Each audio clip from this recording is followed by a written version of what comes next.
Welcome to JaneCon. My name is Lindsay Hunsaker. I'm a master's student at Arizona State University, and today I will be presenting my talk called A Janeite's Intro to the Gothic, and why I think a Janeite, or aspiring Janeite, or anyone who just stumbled across this video and the virtual JaneCon needs to know. So, here we go. So, what is the Gothic? Very good question, Catherine. Let me see if I can explain. Is it the Visigoths raiding through the countryside and taking down all those civilizations? Is it Gothic architecture? Pointy steeples and amazing, gorgeous, tumble-down ruins? Or are we talking about the goth scene? Dark lipstick, amazing corsets, and off-the-beaten-path music.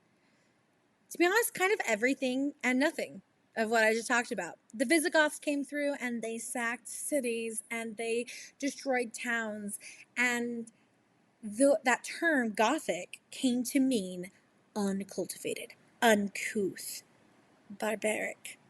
They used the term to talk about the architecture seen here in the middle, that kind of what we call Gothic architecture, after it was no longer being used, after it wasn't in vogue, and it was a put down. And then, more recently, we had the goth music scene and the goth aesthetic? I don't know how else to explain it. You know what I'm talking about. We have the goths. And that was off the beaten path. That was not mainstream for a very long time. And so we've used this term to kind of mean the same thing and kind of not. But it's kind of been packaged together in this cool thing called a Gothic novel. So, what is a Gothic novel? Well, I probably haven't explained it that well yet, but I will try. To me, the Gothic is best described as a list of possible traits because it kind of encompasses a lot. It is a mishmash. But it's more than that. It comes to mean something deeper, in my opinion. After all this mishing and meshing, we have the monastery or the castle. We have gargoyles, old houses, crypts, dark forests, ruins, and abandoned places. And weather. That sounds weird to say and weather, but I mean like creepy, dark weather. The moon. It's that whole undertone. In my opinion, the most important part of the Gothic is the feeling it conveys. So while it has all of these set pieces, you've got the crypt, you've got the dark forest, you've got the broken down homes, all the old things. Those are important, but the most important part, in my opinion, is the feeling it conveys. Oh, also, forgot to mention, supernatural. It's often very connected to the supernatural. Whether the supernatural ends up being a Scooby-Doo twist, where it's like, just kidding, I was just under a thing. Or if it's really supernatural in the story. You know, whether it's vampires or not. Two of my favorite folklorists, Sarah Cleto and Brittany Warman, talk about it being a mishmash. Or, as Maggie Kilgour says in The Rise of the Gothic Novel, the form is thus itself a Frankenstein's monster, assembled out of the bits and pieces of the past. But it's not just that. As Fred Botting and Robert Mighal say, don't know if I said that right, it's about the past haunting the present. And that gives it the feeling. The dark underbelly undertone, that wonderful Gothic feeling that I find very hard to describe. Or as Maggie Kilgour says, the Gothic's main concern is not to depict character, but to create a feeling or effect. And that Gothic effect is what I'm talking about when I talk about a Gothic novel. Maggie Kilgour gives a great way to describe it. Also in The Rise of the Gothic Novel. Super great book. Would definitely recommend. One of the powerful images conjured up by the words Gothic novel is that of a shadowy form rising from a mysterious place. Frankenstein's monster rising from the laboratory table. Dracula creeping from his coffin. Or, more generally, the slow opening of a crypt to reveal a dark and obscure figure. That is what we mean by a Gothic novel. That just describes it so well. I don't know how else to describe it as well as that. That's what we're talking about when we talk about a Gothic novel. Or, As this recipe from the 18th century tells us, take an old castle, half of it ruinous, a long gallery with a great many doors, some secret ones, 3 murdered bodies, quite fresh, as many skeletons and chests and presses, an old woman hanging by the neck, with her throat cut, assassins and desperadoes, quaint stuff, noise, whispers, and groans, 60 at least. Mix them together in the form of 3 volumes to be taken at any of the watering places before going to bed. And that is your recipe for a Gothic novel. So, I want to get into a bit of the history of the Gothic novel as a genre. According to Maggie Kilgour of The Rise of the Gothic Novel, and between 1760 and 1820 is a real rise and fall of it as a genre, hence the title of the book. And the 1790s specifically, according to Jerrold Hogle, is a real explosion of Gothic as genre. But it all really gets started off in the 1760s with The Castle of Otranto by Horace Walpole. It's the first official Gothic novel, the one everyone seems to consider the first. And its subtitle, A Gothic Story, comes out in its second printing. So he's tying it specifically to Gothic architecture with that subtitle. And that's kind of where the genre title that we use now comes from. And Walpole kind of puts all of these things in a blender. He takes our medieval romances, and he takes some Shakespearean tragedy and all sorts of other things and meshes them together. Obviously, other people have played with form in the past, but the mixture that Walpole has created is really kind of the blueprint that Gothic genre is going off of. So if you're trying to think of a Gothic novel, Otranto is a great place to start. You have the supernatural. You have an old, creepy fortress. I think it's a castle. You have inheritance is really important. There's so many secrets. It's so mysterious. There's weather. It's just all over the place with all of those ideas we talked about before.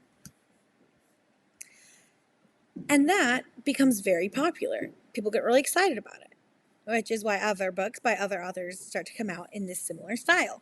But of course, the critics get very stressed out.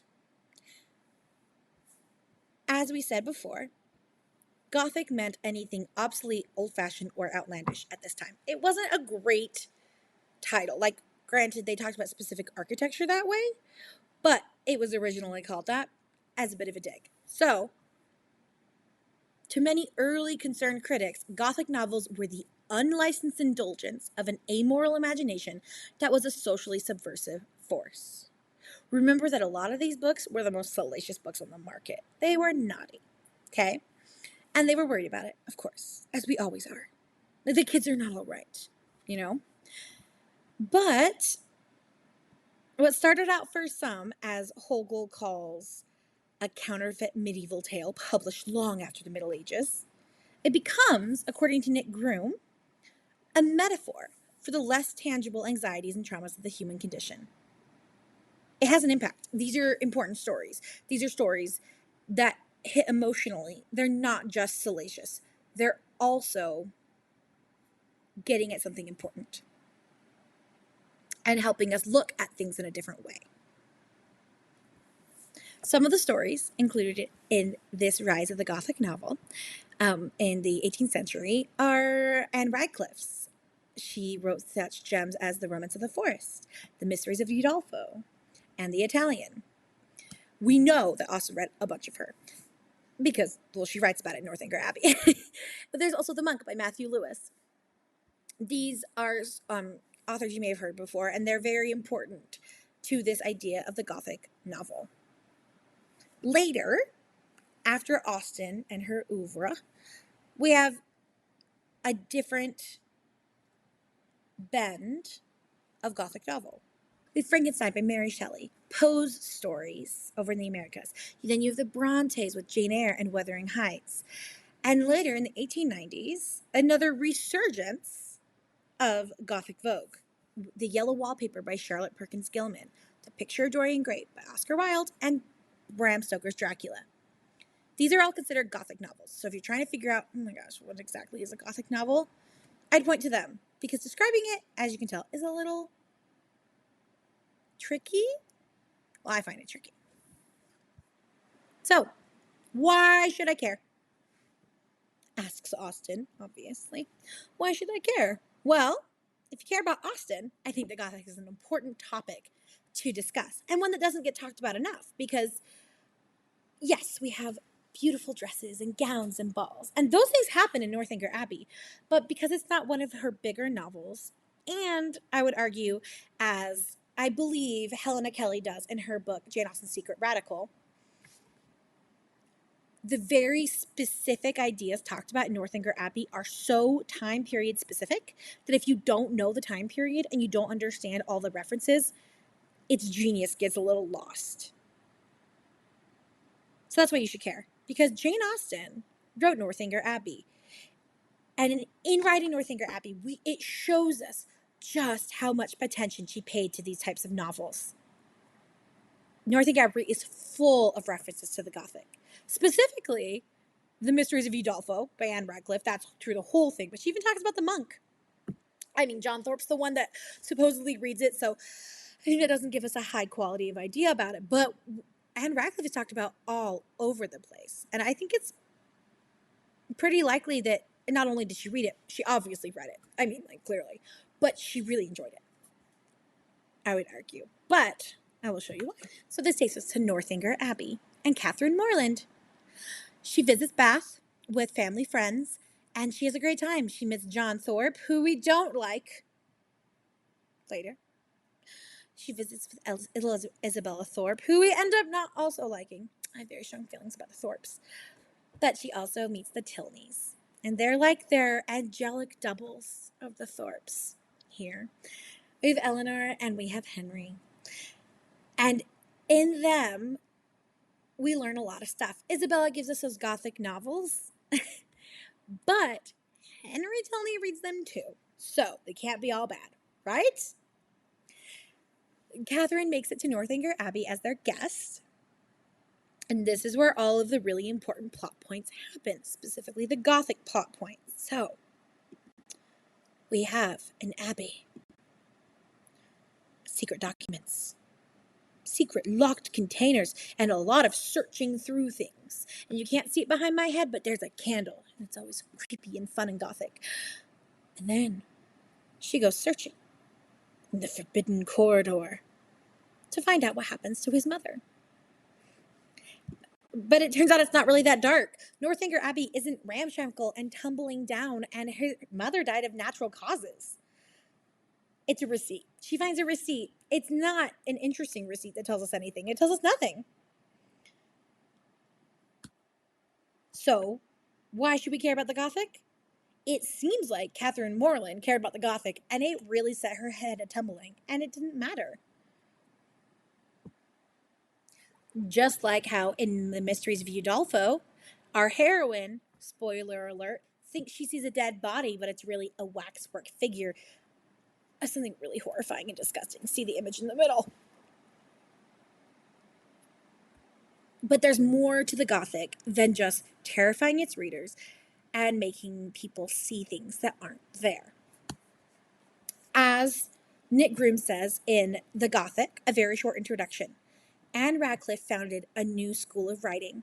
She led the way in a peculiar style of composition, affecting powerfully the mind of the reader, appealing to those powerful and general sources of interest, latent sense and supernatural awe, and curiosity concerning whatever is hidden and mysterious. It's that curiosity that our lovely heroine, Catherine Morland, has. And while it does lead her to some mixed up notions about what's going on in the Tilney household, it also exposes things she may not have seen otherwise. As Helena Kelly says in Jane Austen's Secret Radical, I knew that, Catherine Morland blunders into errors and misunderstandings, and she becomes obsessed with Gothic novels. So obsessed that by the time she finally gets to the real Abbey, Northanger Abbey, the home of the Tilney family, to which she is invited for a prolonged visit, she imagines herself in the middle of a Gothic plot. Ignoring the modern appearance of the building, she makes up threats, inventing for herself a secret chamber, a wife murdered or imprisoned by her husband. Henry discovers her suspicions and shows her how absurd they are, and she obligingly abandons the alarms of romance for the anxieties of common life. That's what happens. That's the point, the moral, Helena Kelly says. Silly girls shouldn't read silly novels. But are we sure that we're reading properly? Kelly asks. Is that all there is to it? And I don't think so. And neither does she, leading question there.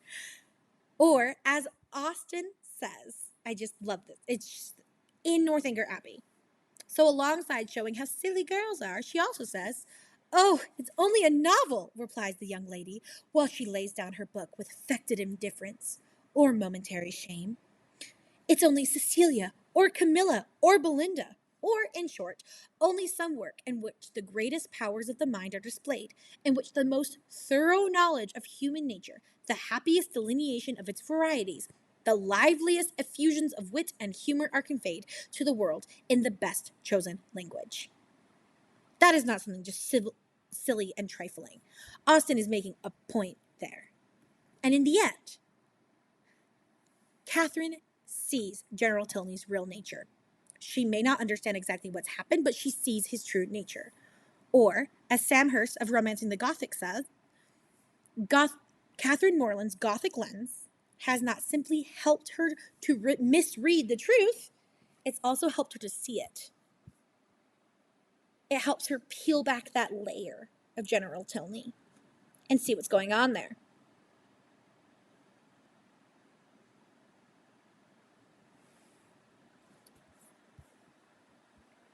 So I hope this presentation has helped you understand why a Janeite might be interested in a Gothic novel, or what exactly the Gothic novel is, and how influential it clearly was on Austen for her to write an entire book satirizing it and really talking about the novel and how important it is, and that it's not just a silly, frivolous thing.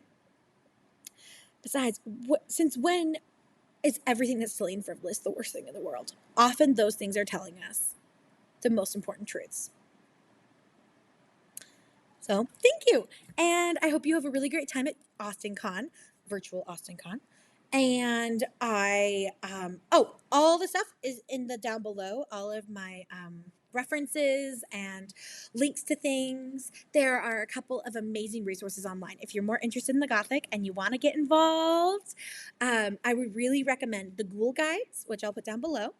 And Romancing the Gothic. Both YouTube channels that are just phenomenal. Thanks.